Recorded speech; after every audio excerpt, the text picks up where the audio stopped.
Have you ever wondered how quickly a lifetime of security can slip away with just one yes? Imagine spending decades building stability, working hard, saving carefully, and finally reaching a stage where every dollar feels like freedom. Then, in the warmth of companionship, you think about remarrying at 70 or beyond. It feels beautiful, almost like a second spring. But hidden beneath that joy is a reality few dare to talk about. The moment you say, "I do," your financial world can shift in ways you never imagined. Wisdom beyond 60, dear everyone. Let's talk about this openly, because protecting your peace and independence is just as important as finding love again. Most seniors believe their finances will remain separate if they remarry. They think, my retirement savings are mine, my will is written, my benefits are secure. Yet the law does not always see it that way. Once the vows are spoken, accounts, entitlements, and even legal rights can merge automatically. You may not intend for it to happen, but the system doesn't ask what you intended. It acts by default. That's where the first nightmare begins: financial vulnerability. Take a story I once heard of a woman who, after losing her husband, relied on survivor benefits and a modest pension. She remarried, believing love would enrich her final years. Overnight, her survivor benefits vanished because of one technical rule tied to remarriage. Suddenly, nearly a third of her income was gone. To make matters worse, her new partner carried medical debt. Without planning, she found herself using her retirement savings, money meant to preserve her freedom, to cover bills that weren't even hers. Her children were stunned when she had to rewrite her estate plans, and the family home they cherished was placed in jeopardy. There was no dishonesty, no betrayal, just a lack of awareness that marriage, even late in life, rewrites the rules. This isn't to scare you away from companionship. It's to remind you that after 70, your financial stability is more than numbers. It is your independence. It's the power to say yes when you want to and no when you must. When that stability is shaken, the loss isn't just in dollars. It is in dignity, in peace of mind, in the quiet confidence of knowing you can stand on your own. Think about it. You worked for decades to earn what you have. Every sacrifice, every long night, every dollar saved carries meaning. That history deserves respect. Before walking down the aisle again, you owe it to yourself and to your family to understand exactly what changes. The truth is, love in later life needs wisdom beside it. Without preparation, what looks like a new beginning can quietly become a weight heavier than you expect. If you're finding this conversation thought-provoking, I invite you to subscribe to Beyond 60 Wisdom. Your support gives us the strength to keep creating honest, empowering content for seniors who want to live freely, fully, and on their own terms. Now I want to hear from you. Let me leave you with a simple question. If you were in your 70s, would you risk losing part of your financial independence for a chance at new love? A, yes, love is worth the risk. B, no, independence comes first. Share your answer in the comments, A or B, and let's see how many of you feel the same way. When we talk about love returning later in life, it often comes dressed in gentleness. A smile at the park, a shared meal, or simply someone to walk beside you when the evenings feel long. But hidden inside that warmth is a responsibility most of us underestimate. At 70 and beyond, our health is no longer an endless resource. Energy is finite, and the body demands more care than it once did. To marry again at this stage is not just a matter of companionship. It can quietly become a return to a role many thought they had left behind, the role of caregiver. Think back over your life. You may have raised children, cared for aging parents, or supported a spouse through years of illness. That work takes a toll, not only on the body, but on the spirit. By the time you reach your later years, you may feel you've earned a season of rest, a chance to finally focus on your own well-being. And then, without realizing it, remarriage can place you right back in that demanding position. What begins as small acts of kindness, reminding someone about a pill, driving them to a doctor's visit, can grow into a daily routine of lifting, monitoring, and sacrificing your own health to keep another afloat. I remember hearing a story of a woman who remarried in her mid-70s. Her husband was charming, full of life, and they laughed together every day.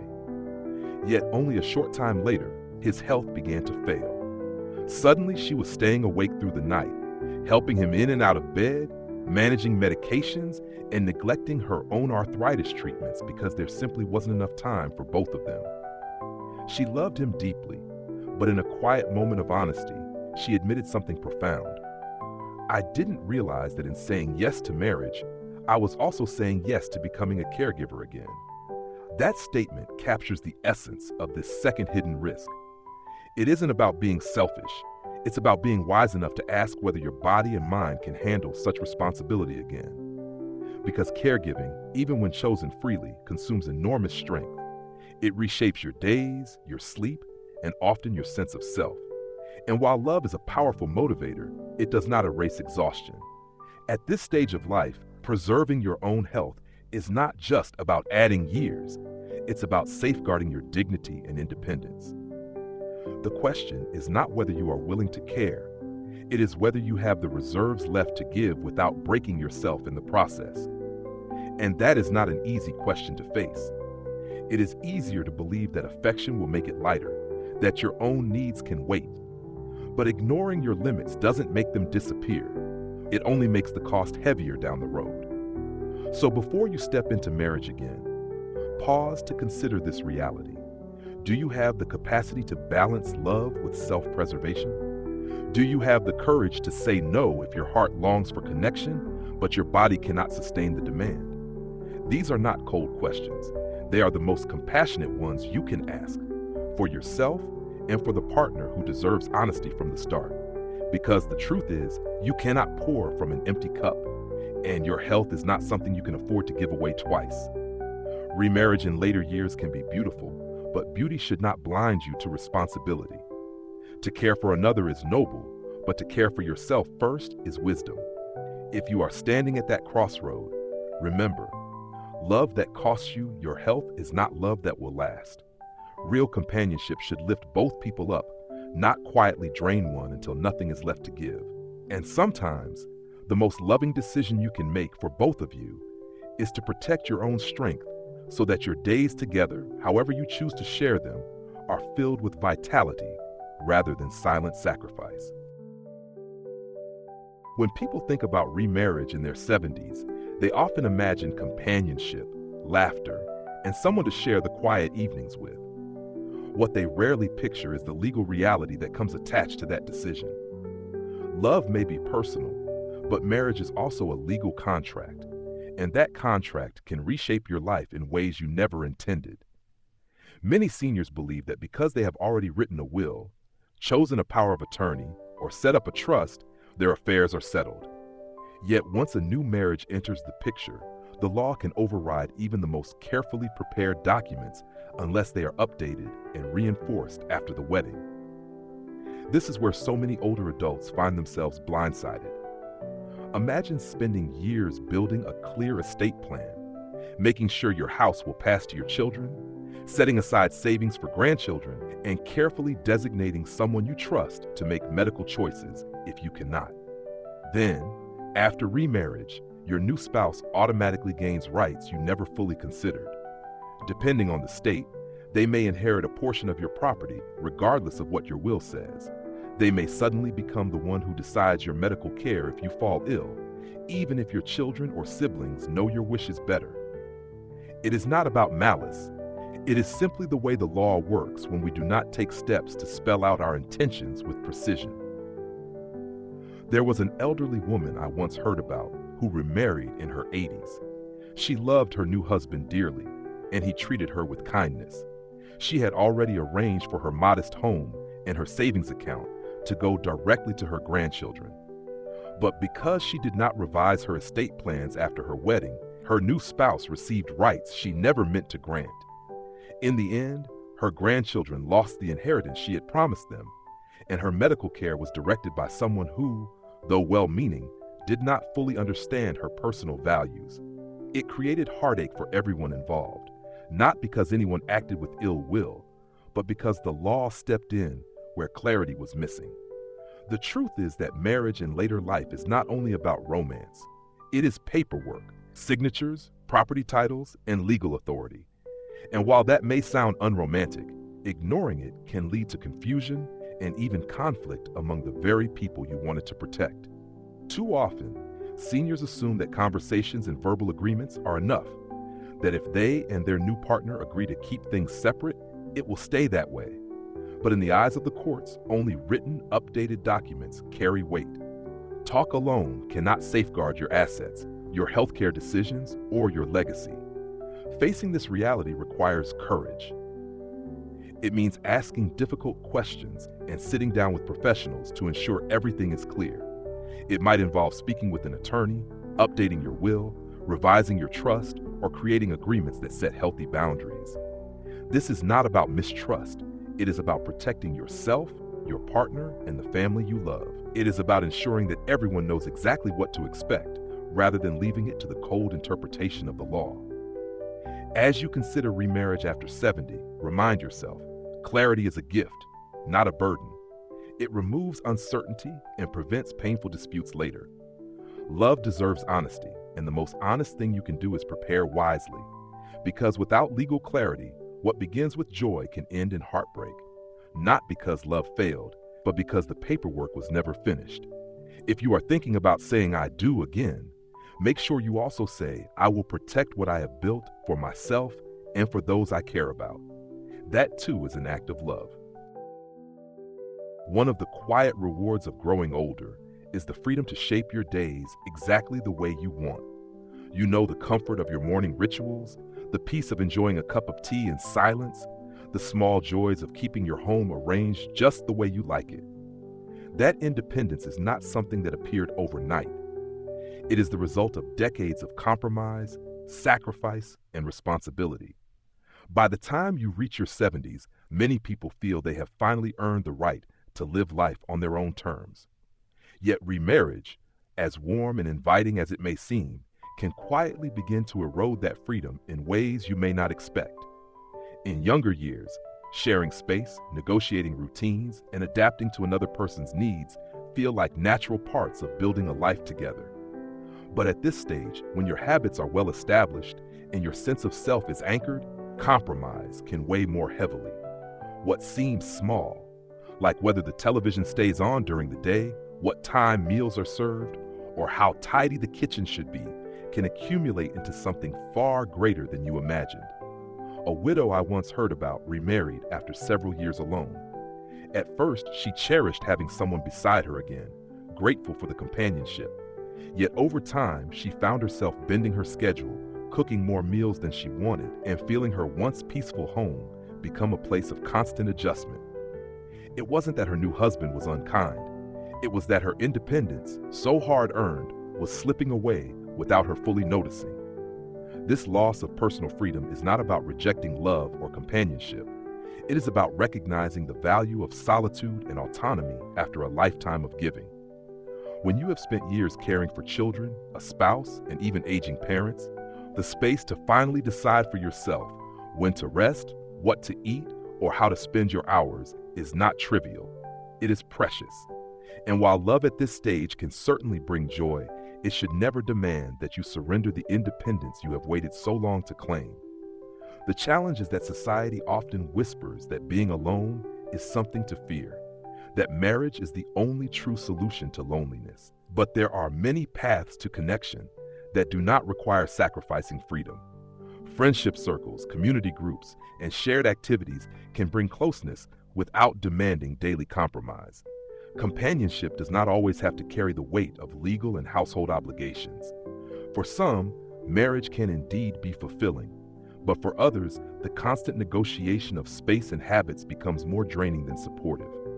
If you treasure your quiet mornings, your ability to decide what fills your day, or simply the peace of not having to adjust to another's preferences, you are not being selfish. You are honoring the life you have built. Love in later years should respect that boundary, not blur it. What matters is that you choose the form of companionship that strengthens your sense of peace rather than diminishes it. Remarriage after 70 can bring comfort, but it can also come at the price of freedom you have fought hard to protect. The question is not whether you are capable of adjusting again. You already know you can. The deeper question is whether you want to. Your independence is not a flaw to hide or a selfishness to apologize for. It is one of the greatest rewards of reaching this season of life. Protecting it is not a rejection of love, it is a declaration of self-respect. And sometimes, the wisest act of love you can offer yourself is to preserve that freedom, even if it means choosing companionship in forms other than marriage. There is another risk of remarrying late in life that often hides in plain sight. It is not the immediate loss of benefits or the burden of caregiving, but the slow and quiet blending of financial lives that were never meant to be combined. In your 30s or 40s, pooling resources feels natural. You are building together, investing in a future, raising children, and paying off debts as a team. But in your 70s, the picture is different. You are no longer building in the same way. Instead, you are preserving what you worked a lifetime to earn, protecting the safety and dignity those resources provide. And when remarriage blurs those lines without clear planning, it can unravel the stability you thought was secure. I once learned of an older gentleman who remarried in his 80s.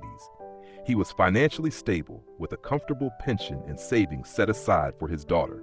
His new wife brought warmth and companionship into his life, but she also carried financial obligations, medical bills, credit card debt, and an adult child who often needed help. At first, he believed he could help just a little, but those small gestures grew. He co-signed a loan, covered unexpected expenses, and slowly dipped further into his retirement funds. Before long, the nest egg meant for his daughter was no longer intact. It was not about dishonesty or manipulation. It was about love, guilt, and a lack of boundaries. By the time he realized how far things had shifted, much of what he had carefully saved was gone. This is the essence of financial entanglement. It is not just about dollars and cents. It is about control, about whether you can say no without guilt, about whether your future is directed by your own choices or pulled by the obligations of another household. When you take on someone else's debts or support their extended family, you are not only sharing love, you are sharing responsibility, and sometimes in ways that compromise your own family's future. What makes this risk especially tricky is that it often begins with good intentions. You want to be generous, to show commitment, to ease the worries of the person you care about. But generosity without boundaries becomes sacrifice, and sacrifice without planning becomes regret. At this stage of life, every financial decision carries more weight because there is less time to recover from mistakes. The savings you hold are not simply numbers in a bank account. They represent decades of hard work, of early mornings, of choices made to ensure a secure retirement. That story deserves to be honored, not quietly dissolved by obligations you never meant to take on. The solution is not to close your heart, but to open your eyes. Before walking down the aisle again, have the hard conversations. Ask about debt, about adult children, about expectations. Seek legal advice, consider prenuptial agreements, and make sure that both partners are clear about what will remain separate. These conversations may feel uncomfortable, but they are acts of love in themselves. They protect not only your resources, but the trust between you and your partner.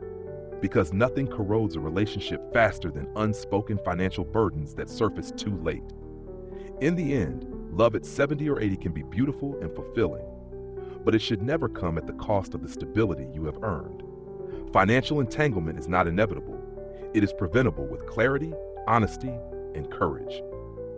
Ask yourself, do you want your final years to be guided by freedom and choice, or by obligations that slowly weigh you down?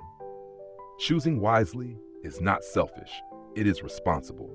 Protecting what you have built is not closing the door to love. It is ensuring that love enriches your life rather than quietly draining it.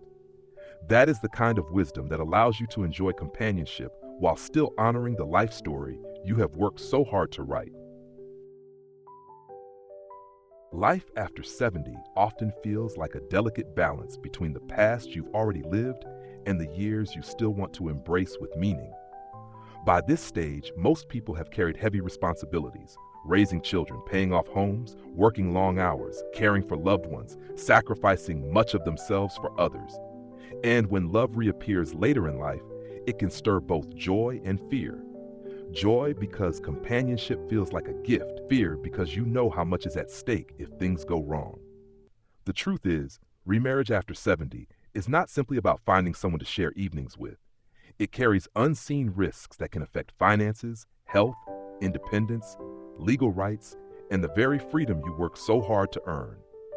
These are not reasons to turn away from love, but reminders that wisdom is your greatest ally now. What becomes clear is that the most valuable asset you hold at this age is not money alone, but clarity. Clarity about your priorities, about your energy, about what you want the final chapters of your life to look like. While younger marriages are built on building and expanding, later life relationships should be built on preservation and peace. That means asking the hard questions before walking into a commitment. What will this mean for my financial stability? Will I have the strength to care for someone if their health declines? Do my legal documents reflect my true wishes? Will I lose the rhythms of freedom I treasure? And how can I love generously without letting my savings or my sense of control slip away? The positive lesson in all of this is not to avoid love, but to prepare for it with open eyes and open heart. Love in your 70s and 80s can be profoundly beautiful, but only when it is balanced with wisdom and boundaries. The key is to recognize that saying yes to companionship does not mean saying no to your independence. You have every right to protect your finances, to safeguard your health, to honor your routines, and to insist that your voice be heard in legal matters. These protections do not weaken love. They strengthen it by removing uncertainty and resentment. They create space where love can thrive without draining you or your family. So how can you apply this today? Start with conversations. Speak honestly with yourself and with anyone you consider marrying. Write things down. Update your documents. Seek advice from professionals who can guide you through the details. Most of all, listen to your inner wisdom. If your heart longs for connection, but your body and spirit know their limits, do not ignore that truth. Companionship can take many forms: friendships, community, shared activities that do not require legal or financial entanglement. If marriage feels right for you, embrace it with clear boundaries and mutual respect. If it does not, honor that choice without guilt. The lesson is simple. You have earned the right to live on your own terms, and protecting that right is the most loving thing you can do for yourself, your family, and even your partner. Now I'd love to hear from you. Do you believe independence should come before love in later life? Or do you feel love is worth any sacrifice? Please share your thoughts in the comments so others can learn from your perspective. And if you found this video meaningful, please support our channel. If the message touched you, subscribe to Beyond 60 Wisdom so we can keep bringing you more heartfelt and practical insights. Leave a comment with your reflections and share this video with friends who may be facing the same questions. Your support gives us the strength to keep creating valuable content for you every day. From the bottom of our hearts, thank you for being here, for listening, and for sharing your wisdom with us. Together, let's keep learning, supporting one another, and making these years the richest and most fulfilling of our lives.